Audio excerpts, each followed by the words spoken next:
ഇന്നാണെങ്കിൽ കുറച്ച് സങ്കടമുള്ള ദിവസം കേട്ടോ. എന്താണെന്ന് വെച്ചാൽ അമ്പാടിയുടെ അംഗനവാടിയിൽ പ്രവേശനോത്സവം കേട്ടോ. അതല്ല കേട്ടോ സങ്കടം. സങ്കടം എന്താണെന്ന് വെച്ചാലേ ഇന്ന് അമ്പാടിക്കും അവരുടെ ഫ്രണ്ട്സിനും കുറച്ച് പേർക്ക് യാത്രയപ്പോൾ കേട്ടോ. അപ്പോൾ അതിൻ്റെ ഒരു സങ്കടമുണ്ട്. കാരണം എന്താണെന്ന് വെച്ചാൽ ഇപ്പം അംഗനവാടി എന്ന് പറഞ്ഞാൽ നമ്മളൊരു ചെറിയ ഒരു കുട്ടിത്തല്ലേ. പക്ഷേ ഇനിയിപ്പോൾ സ്കൂളിലേക്കാട്ടോ പോകാൻ പോണത്. അപ്പം ഇനി ഇവിടുന്ന് അങ്ങോട്ട് ഫുള്ള് പഠിത്തം സ്കൂള് അങ്ങനെ ഒരു ലൈഫല്ലേ. അപ്പോൾ അതിൻ്റെ ഒരു ചെറിയ സങ്കടം ഉണ്ട് കേട്ടോ മനസ്സിൽ. പെട്ടെന്ന് ഗ്രോ ചെയ്ത പോലെ എത്ര പെട്ടെന്നാലേ നമ്മളൊന്ന് കണ്ണടച്ച് തുറക്കണതിന് മുന്നേ അതുകൊണ്ട് വലുതായി. അങ്ങനെ ഒരു ഫീൽ കേട്ടോ. അമ്മമാർക്കൊക്കെ റിലേറ്റ് ചെയ്യാൻ പറ്റുന്ന കാര്യം തന്നെയാണ്. പക്ഷെ എന്താ ചെയ്യുക, ആക്സെപ്റ്റ് ദ സിറ്റുവേഷൻ എന്നാണല്ലോ. അപ്പോൾ നമ്മൾ എന്തായാലും മുന്നിലേക്ക് പോയേ പറ്റുള്ളൂ അല്ലേ.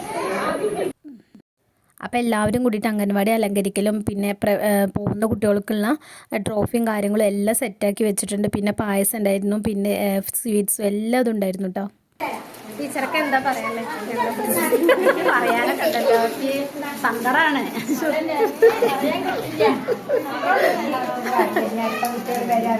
അടുത്ത കുട്ടികളായിട്ട് വരും.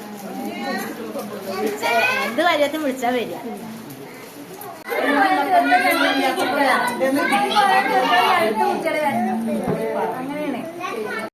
അപ്പം നമ്മുടെ മക്കളെ പൊന്നുപോലെ നോക്കിയ ടീച്ചർമാരെല്ലാവരും ഇവർക്ക് നമ്മളൊരു നമ്മുടെ സ്നേഹത്തിൻ്റെ സമ്മാനമായിട്ട് നമ്മളെല്ലാ അമ്മമാരും കൊടുത്ത് സമ്മാനമൊക്കെ കൊടുത്തിട്ടുണ്ടായിരുന്നു കേട്ടോ. പിന്നെ എല്ലാവരും കൂടിയിട്ട് പരിപാടി അടിപൊളിയാക്കിയിട്ടുണ്ടായിരുന്നേ. അപ്പോൾ ടീച്ചർ ഇങ്ങനെ പറയായിരുന്നു കേട്ടോ, പോയാലും ഇവിടുന്ന് ഇങ്ങോട്ട് തന്നെ വരണം, മക്കൾക്ക് സ്കൂളില്ലാത്ത ദിവസമൊക്കെ ഇവിടെ തന്നെ കൊടുന്നാക്കണം എന്നൊക്കെ ടീച്ചർ പറയായിരുന്നു കേട്ടോ. അപ്പോൾ ഞങ്ങൾ അവിടെ നിന്നൊക്കെ ടീച്ചറോട് യാത്ര പറഞ്ഞ് തിരിച്ചു പോന്നു കേട്ടോ.